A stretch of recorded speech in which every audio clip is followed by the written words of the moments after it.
All right.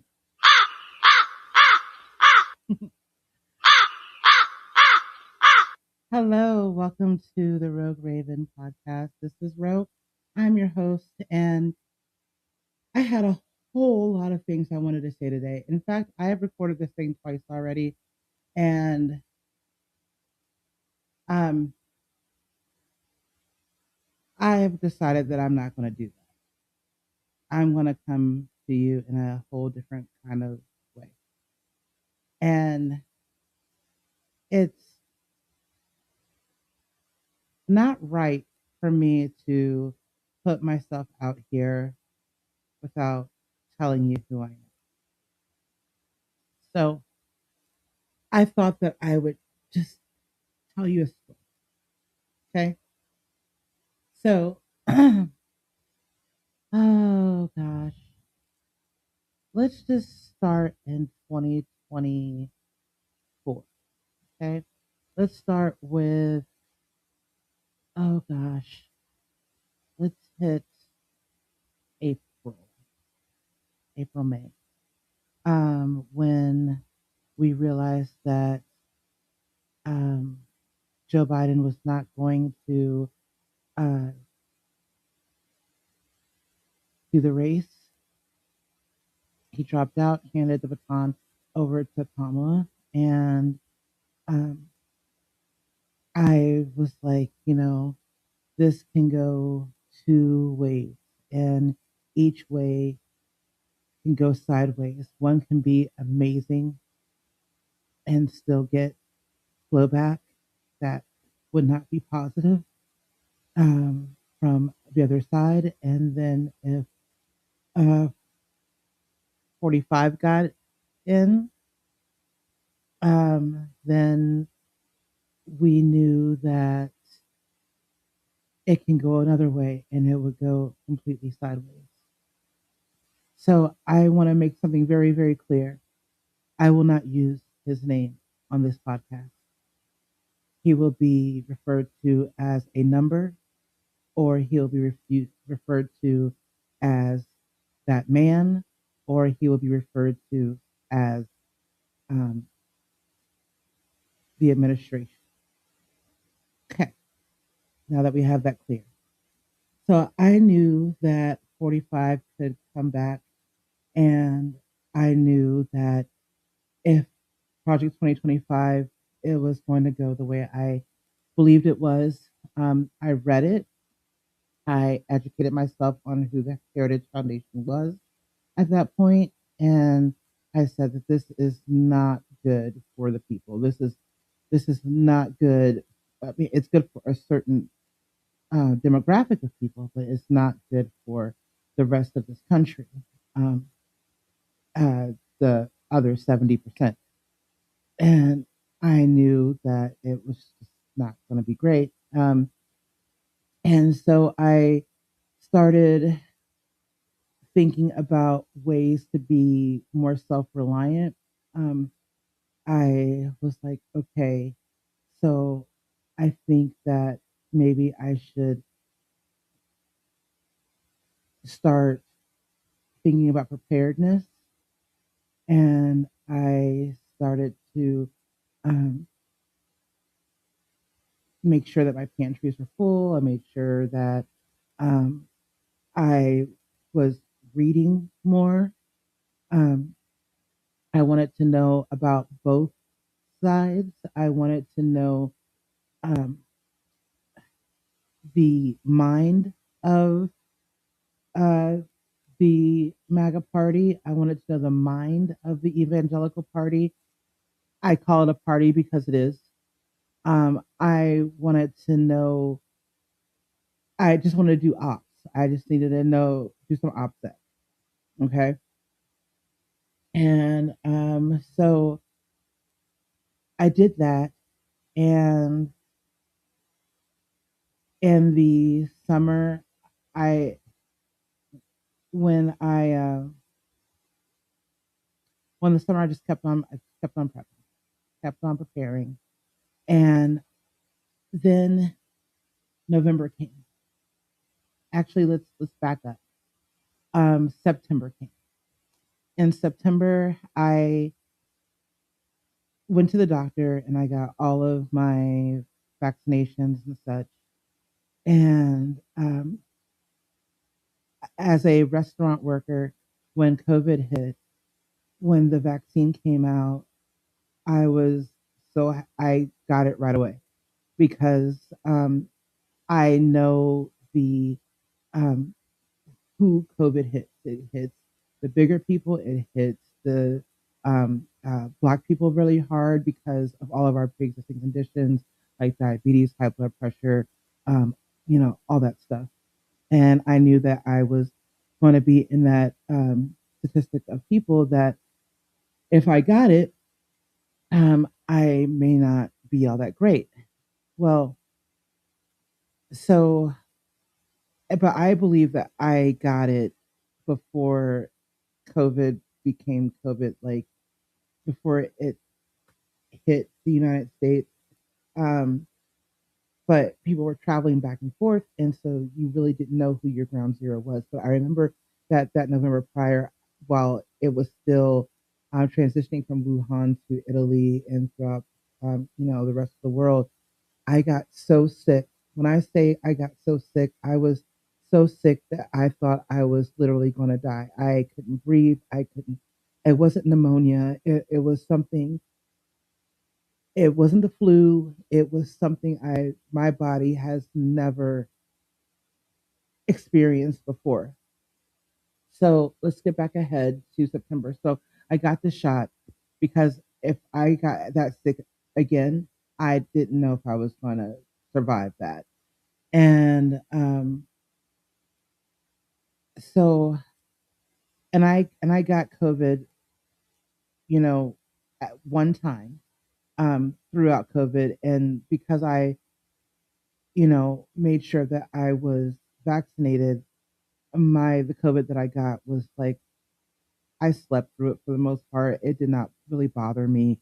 Um, it was easy, you know. So I got this last vaccine in I want to say September 30th.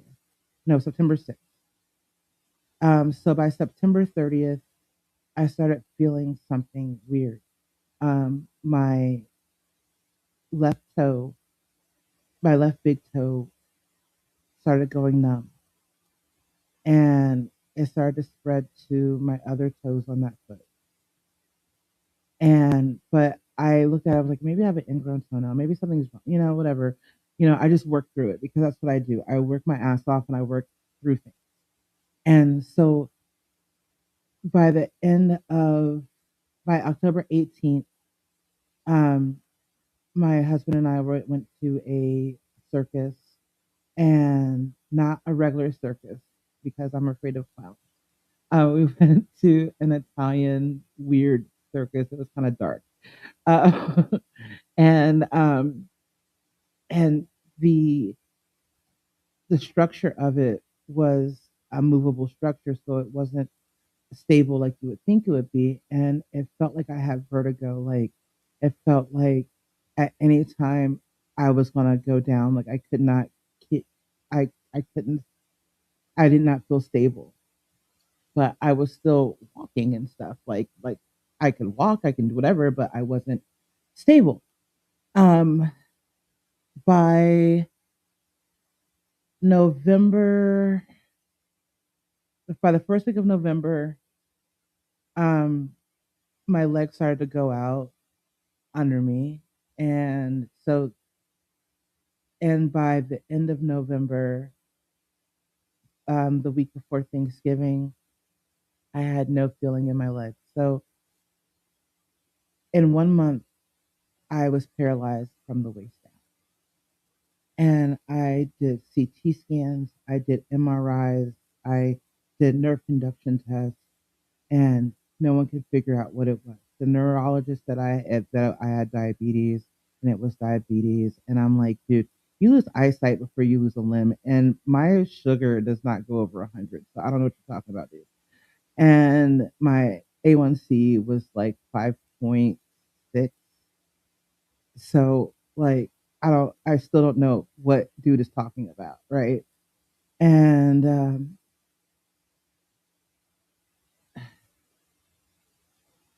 so from November to December, let's go back and say, can you imagine being able to be a superwoman, being able to do anything and everything at the same daggone time and take care of business at the same time? And then all of a sudden, pretty much overnight, you have lost your function to even go to the bathroom. You rely on that one person who has your back to take care of you.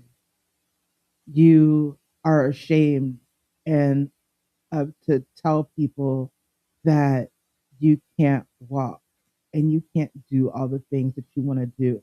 And this huge election just happened, and all you want is to build community and start getting to work on how we can fix whatever is about to get effed up and blown to smithereens, right? Because you know that things are not going to go the way they need to go because you know the agenda, you know what is fixing to go down, right? So every morning I had this I call it a trunk butt, but it's one of those walkers that have a seat to it that you can lift the little trunk up and put your stuff in. So every morning, um, I would get up and I would grab my trunk butt because I could hold on to it, and I would drag myself using my upper body to the kitchen so I can look out the window and smoke my cigarettes and communicate with my friends um, that I gained through this horrible election, because when bad things happen, you you find community that can rally with you and around you. In the meantime, my parents didn't know what was going on with me. My family didn't know. My in-laws didn't know. I finally told my mom, and then I finally told my dad, and then my husband finally told his mom, and then I finally told his dad, and then we pretty much everyone who needed to know knew. My job knew, the people who were around me every day, or that I communicated with every day knew, my family knew. And I said to myself, I don't know what I'm going to do. And the first thing I should have done was quit. But it's never too late to do that. And I thought that my Christianity was good. I knew that God existed, and I know that God exists, and I know that He, you know, created this world, and He does great things for me, and I know the Christian spirit, right? Um, and I thought, and I know that I was saved, but I didn't really have conversations with God, right? And I know that this is going in a whole different direction than y'all thought it was going to go, but like I said, I'm going to be unapologetically me, and you're going to figure out who I am and why I'm the way I am and why I'm here, right? So one day I sat in my window, sad, in my bathrobe, depressed, you know, in the worst state of rock bottom I have ever been in. And all I could do was pray. And I'm like, God, Jesus, if you can heal me, if you can make my legs work, I'm yours forever. I everything I want to do it for you. I'm gonna do it. I'm I'm gonna do it in your name because you get all the glory, right? And every day I just started just talking to Jesus, start talking and talking and talking, like like there wasn't anybody else around. I mean, I have my dogs and my cats and my husband, but like seriously, all day long I just talked to God, and I set up physical therapy. I was on no drugs. Um, they put me on like nerve drugs and things like that. But what's the point of nerve drugs if you can't feel, right? So I stopped taking the nerve drugs because I had no pain because I couldn't feel anything, you know. I stopped taking arthritis drugs because I couldn't feel the arthritis. I couldn't feel nothing. I had no feeling. I lost all feeling, all feeling, no pain. I felt no pain, and so I was numb. And I set up physical therapy, and all I had going on was physical therapy and my relationship, this new relationship that I had with God, right? That I thought I already had, but I didn't. I didn't have that. And I don't know what happened, but all I can do is call it a quid pro quo, a divine quid pro quo. God, if you heal me, I'm yours forever. And I started to feel. I started to feel my feet, my toes. I started to feel a little bit of my legs. I started to feel, um, I was able to go to the bathroom on my own because I can feel that I had to go to the bathroom. Um, I was, and then January comes around, and I could feel enough to be able to start to work again. Now, I I could walk, but it wasn't pretty at all, but I could do it. And then I kept working and working and praying and working and praying and working.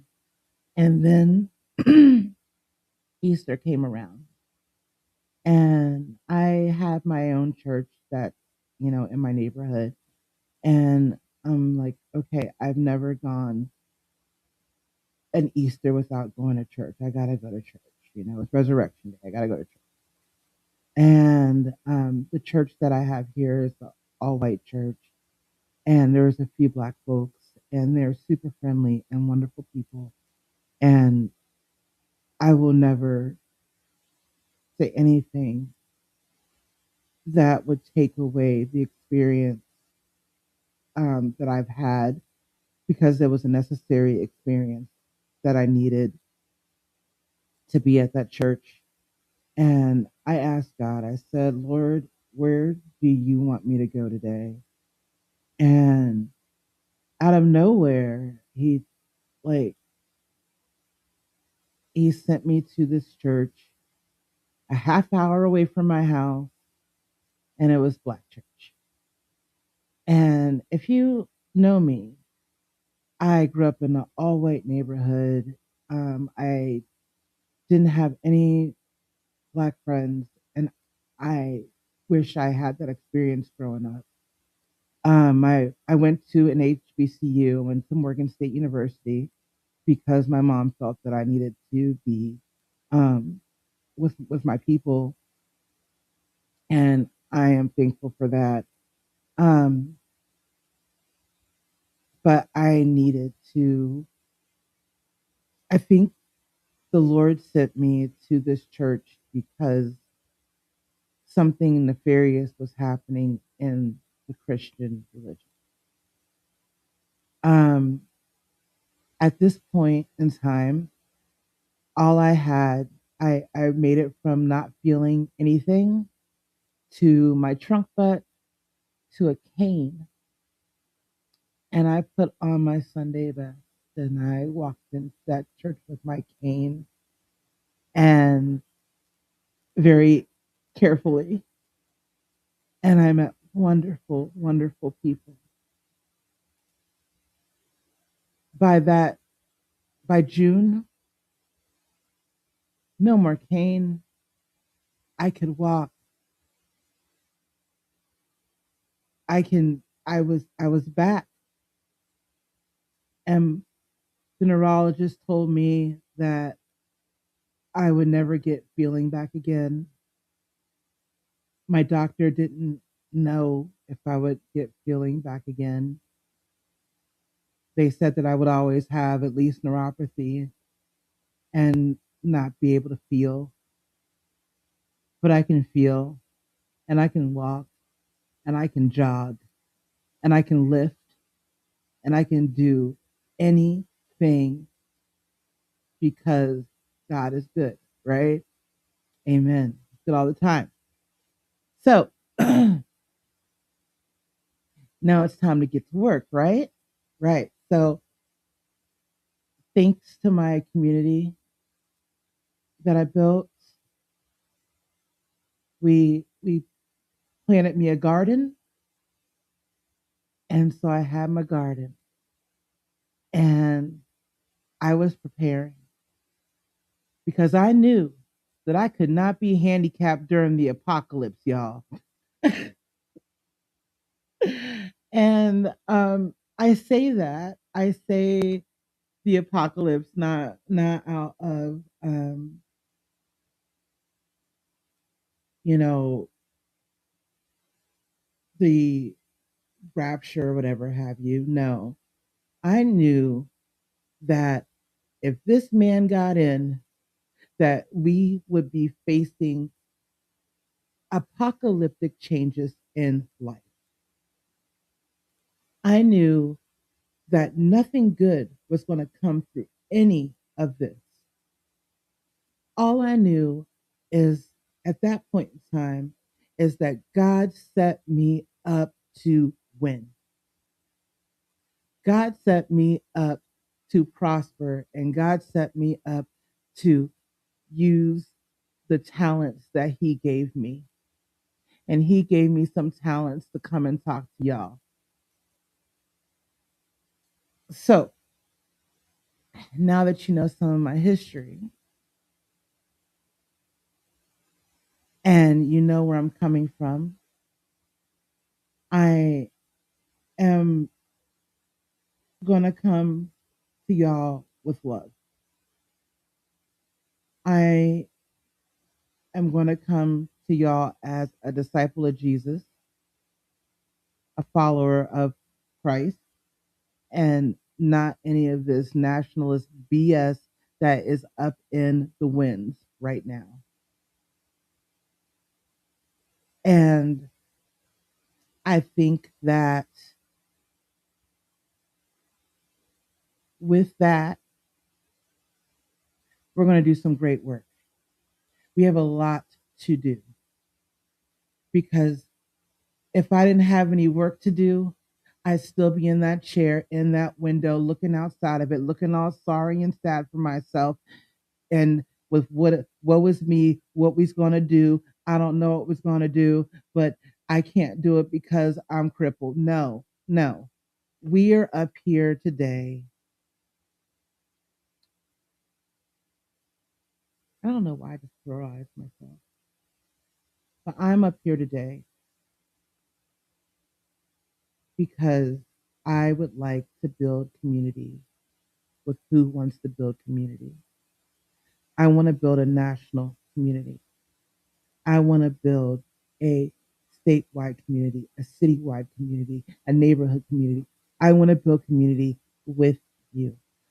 I want to teach and teach folks how to be self sustainable because this government is not here for us. This regime is not here for us. They're here to enrich themselves upon themselves and us be damned. If you are not a certain kind of Christian, you're not invited to that party. Look at Renee Good. She was a woman of faith, but she wasn't the right kind of Christian. She was a gay Christian. She was a lesbian. She was white. She got that, but she was not their kind of Christian. Look at Alex Preddy. He was a patriot, worked as a nurse, and took care of our veterans. He was a 2A Second Amendment gun carrier license, and he was shot dead in the street 10 times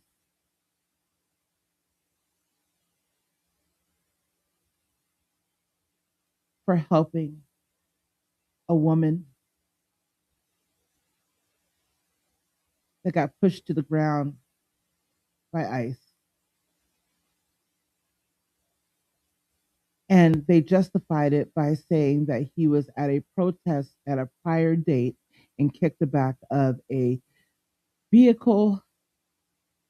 And last time I checked, that was not a death sentence. That was not a call for execution of capital punishment in the middle of a street.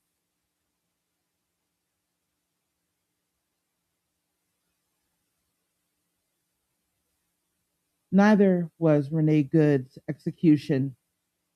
3 bullets, the last one fatal, that unalived her after she said to the agent, "I'm not mad at you, man." Apparently that warranted capital punishment, execution in the middle of the street. And these people probably had the cacosity to go to church on Sunday and ask for forgiveness. And I don't even know if they even did that, but they thought they were vindicated and justified. That's not justifiable. That's murder. Um, you have we have things to do. We have work to do because that's not America and that can't stand here. We don't stand for that. No. We have illegal wars. We have our neighbors, our children going to fight in this war. They're talking about boots on the ground. We already have um, casualties. At least in my state, we have a casualty. In my adjoining state, we have a casualty, and then state over there, we have the next state up, we have a casualty. One in Florida have a casualty. Um,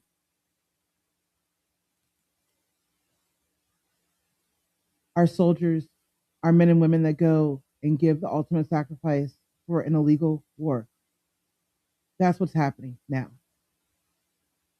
And according to the part, according to the um, military, different factions of our military, we have complaints coming through that the commanders are calling this a holy war. There's nothing holy about this war. These people wouldn't know Jesus if he knocked on their door. They probably try to deport him. Um,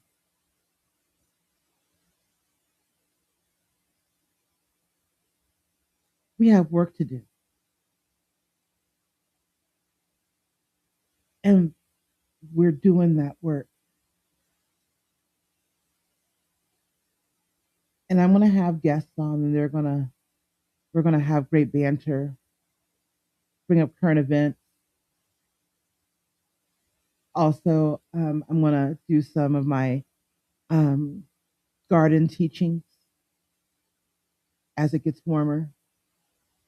Show you what I'm doing because it's not just important to go out and touch grass and get out there and meet people in real life and not behind a screen, not have weird friendships with influencers that have no clue who you are, but to actually go make friends. Not only are we going to touch grass, we're going to plant some seeds in that ground. We're going to do for ourselves. Um, America, I'm so glad that so many of you are waking up because we see everything that's around us and we know that this is not what our founding fathers wanted within their vision of America. What did Benjamin Franklin say when he was asked, "What is this?" He said that it's a democracy if we can keep it. Or did he say republic? I think it's republic. I want to keep it. We want to keep it. We want to keep it free and fair and good. And we want to have our, this is our culture. We want to keep our culture. We want, we want to keep who we are, this melting pot, this great nation built by immigrants.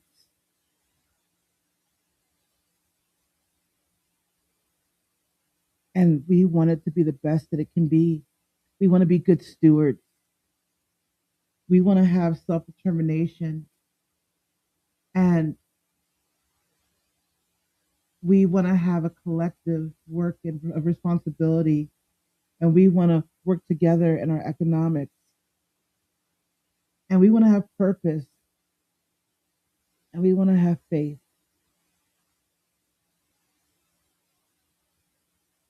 So, with that, this is me. And if you want to hear from me, please subscribe. Please like. If you want to buy me a cup of coffee,